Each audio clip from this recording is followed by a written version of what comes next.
Hi everyone and welcome back to Carefree Caravanning. We're out in our caravan, it's our first trip, it's a beautiful day. You wouldn't believe the weather here. We're only the third week in February and it's scorching hot, so the sun is shining, it's beautiful. So anyway, it's our first time out and we wanted to share with you some of the tips and tricks that we've learned over the last few years that we've been caravanning. Just hopefully they'll be of help to you. Only simple, easy things, but they just make life a little bit easier. So we're going to show you 5 in total. They're going to cost you little or nothing and hopefully make your life just that little bit easier. If you like what you've seen, please give us a subscribe up here somewhere, and any comments, obviously just give us a comment down below, and we hope you enjoy these little tips. Enjoy. Thank you. Right, so we've just arrived on the pitch now, and although we've done this 20-30 times, I get this wrong every single time. So I'm showing you with hopefully, if you're new to caravanning, you'll learn by our mistake.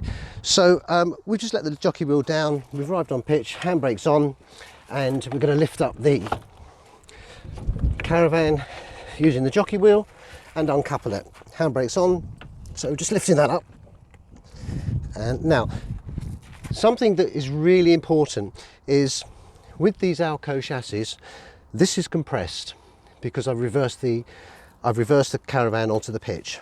Now, what you need to do is when you arrive on pitch, if you're brave enough to reverse the caravan onto the pitch, once you're there, put the handbrake on, and then if you can, just drive the car about 2 inches or even an inch forward with the handbrake on the caravan. I will demonstrate why. So I'm just going to lift up the caravan off of the jockey wheel, and if you watch here, watch what happens if you don't pull the car forward. It's going to hit my car, and as I've said, I do this every time, and as you can now see, it's hitting my car. And although it's off the jockey wheel, this has now gone forward and it's now hitting my car and just pushing this in. So if I was to drive the car forward a bit before I did that, then this wouldn't hit the car. And on this car, I've done it every single time, and you think I'd learn by now, but no. So that's top tip for you.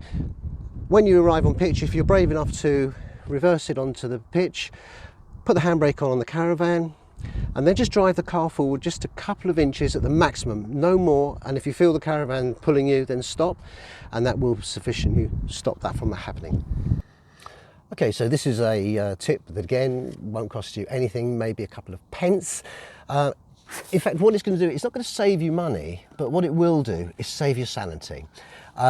We found that every now and then, if you've got a windy day and you're out caravanning, you can find that the wind is knocking that up and down like that. Now, that's okay if you're not in the caravan or you're out and about, but if you're sleeping at night, doing that because the wind's pushing it, would drive you bonkers.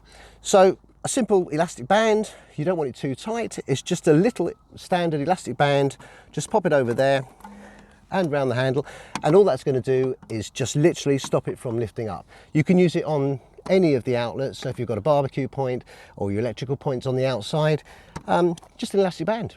Simple, straightforward, and you get a great night's sleep. Okay, so this tip is regarding filling up the aqua roll. Every time we've been away, we always see people filling their aqua roll with a watering can, which is great. I mean, if it works for them, that's absolutely fantastic. But a watering can is about that size and it takes up a lot of space, and space being a premium in caravanning, we wanted to find something that's a lot more simpler. So we found these, which are a 10-litre water carrier. They are food grade plastic, so if you do drink the water out of the caravan, this is okay to use. They are £1 at the pound shop. Now you can go online and find them on Amazon and eBay, and they're about £7 or £8, but at the pound shop they are £1. When you open them up and fill them up, they go to that size. That's 10 litres of water, and you've got a tap on it, but I just literally open that up, fill up the aqua roll, normally 1 or 2 of those, and it just fills the aqua roll, tops the aqua roll up. It saves having to take the aqua roll over to the tap if it's a million miles away. So that's a little top tip for you. £1 from the pound shop. I normally buy 4 to 5 of these a year and leave them by the aqua roll and then just top them up as and when we go along. Hope that was a good one. Thank you. So this tip is in relation to step up to the caravan. Now, whether you have a step like this or a crate, this will work for both. What we found is whether you're pitching on grass or hard standing like we are here with gravel, is over a couple of hours, the more you use the step will actually sink into the grass or the gravel, believe it or not, even if it's gravel.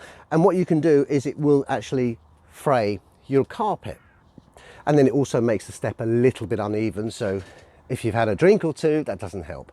So what we thought is we found a piece of wood. Now you can use any wood.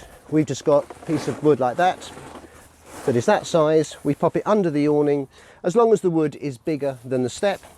So we pop it under the carpet. It's out of the way. Pop the carpet down, and then the step goes on the wood. The wood is coming through about there, and the step is going to be level and secure and solid, and it's not going to fray your awning carpet. So what we tend to do with our piece of wood is when we pack up the car is we always put this in the bottom of the car first and everything goes onto it. It's that big, it's that sort of depth, so it doesn't take up any space. And then when we're leaving to come back on the sun to a caravan, coming back to the caravan I should say, stick it in the boot of the car and everything goes on top of it. It's the last thing to come out, but it's a great little tip. Okay, so with this tip is if you have a car that the mirrors tilt when you put the vehicle into reverse, you want to make sure that you can turn that off if you are towing. The reason is because as the mirrors tilt, they tilt down so it enables you to see the curb. But as the mirrors tilt, if you've got a mirror on it like this that clips on, I'll take that one off, the mirrors clip on like that. When the mirror tilts, it can knock this off, or worse, it could actually break the glass of the car or the motor. So if you're not sure how you can do it, I think all of the cars that the mirrors tilt when you put it into reverse, they all will give you the option to turn that off. If you're not sure, just have a look at the handbook of your car, or even just Google it, or just ask your dealership. So top tip, always turn them tilt off when you're reversing with this caravan, and that way it will save the glass hitting this, either breaking this, or worse, breaking the glass mirror or the motor. Thanks. Well, I hope you enjoyed that, everyone. Hope it's been of some use to you. If you like what you've seen, please give us a thumbs up, please subscribe to our channel, and we will see you very soon. We will also be doing a review of this site that we're on here. As you can see, it is absolutely gorgeous, so that will be another video very shortly. All right? Thank you very much indeed for watching, and we'll see you next time around. Thanks a for lot. watching. Bye. Bye. Bye.